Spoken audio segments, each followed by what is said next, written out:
Hello, Ritu's റെസിപ്പിയിലേക്ക് എല്ലാവർക്കും സ്വാഗതം. ഇന്ന് ഞാൻ ഉണ്ടാക്കാൻ പോകുന്നത് ഒരു സ്പെഷ്യൽ ഇഫ്താർ ഡ്രിങ്ക് ആണ്. പഴം കൊണ്ടും നട്ട്സും കൊണ്ടും ഈസി ആയിട്ട് ഉണ്ടാക്കാൻ പറ്റുന്ന സ്പെഷ്യലായിട്ട് നമ്മൾ 4 ചെറുപഴം എടുക്കുക. പഴുത്ത ചെറുപഴം നമ്മൾ തോല് കളഞ്ഞ് ഇതുപോലെ കുഞ്ഞു കുഞ്ഞു കഷ്ണങ്ങളായിട്ട് നമുക്ക് മുറിച്ചെടുക്കാം. ഇതുപോലെ ഇതിനോടൊപ്പം നമുക്ക് നല്ല പഴുത്ത കാരയ്ക്കാണ് വേണ്ടത്. ഒരു 5-6 എണ്ണം കാരയ്ക്ക.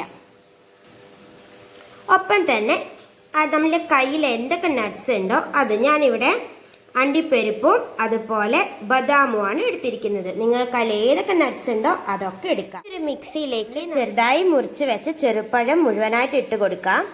ഒപ്പം തന്നെ കുരുവൊക്കെ കളഞ്ഞ് കഴുകി വെച്ച കാരയ്ക്ക, പിന്നെ നമ്മൾ എടുത്തു വെച്ച നട്ട്സും കൂടി ഇടുന്നുണ്ട്. ഈ 2 കപ്പ് തിളപ്പിച്ചാറ്റിയ പാലാണ് നമ്മൾ ഒഴിക്കുന്നത്.